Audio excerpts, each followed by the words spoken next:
درباره وفاتها رضوان ده نخوشخانه کوبانی داخویانی دا لگوری داخویانی پشتی لیکولینن هات تقصکرن کو رضوان جبر نخوشی وفات کریه هر وکی هات گوتن کو دیعاین کو رضوان جبر شاشتیک بجیشکی وفات کریه هات رد کرن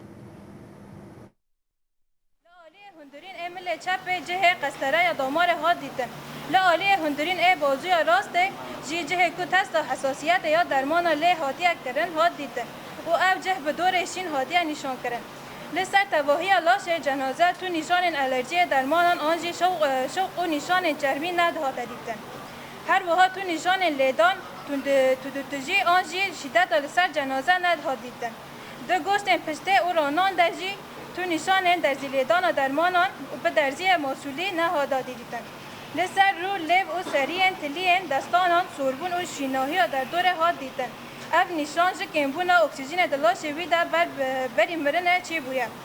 پشتی کو جبن جنه حتی و نوان دا زکه برینه که جراحی ها کرن و ارگان هندرین ایش توی سینگ و زکه وی ها کنترل کرن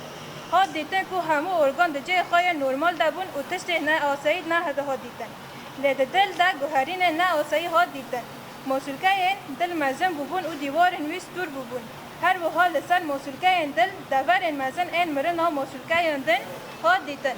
به تایبتی لعالی جیرین یه دل دا اف دور برنگ زر و رونی ببون و نشان ها جل تایا نویا دل ها دیدن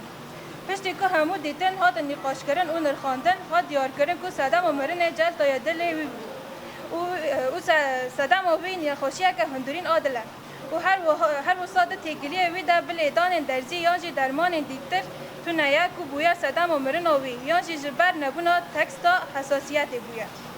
جبر کل سر تواهی جنازه به تایبتی جی لجه کو تستا حساسیت هاتیه کرن تو نشان نالجی درمان نهاته دیتن لگوری دیتن آمه دم و مرن نیزی 15 حتی 20 ساعتان بره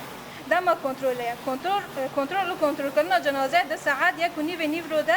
در روز 23 هشتان 2026 هاتیه کردن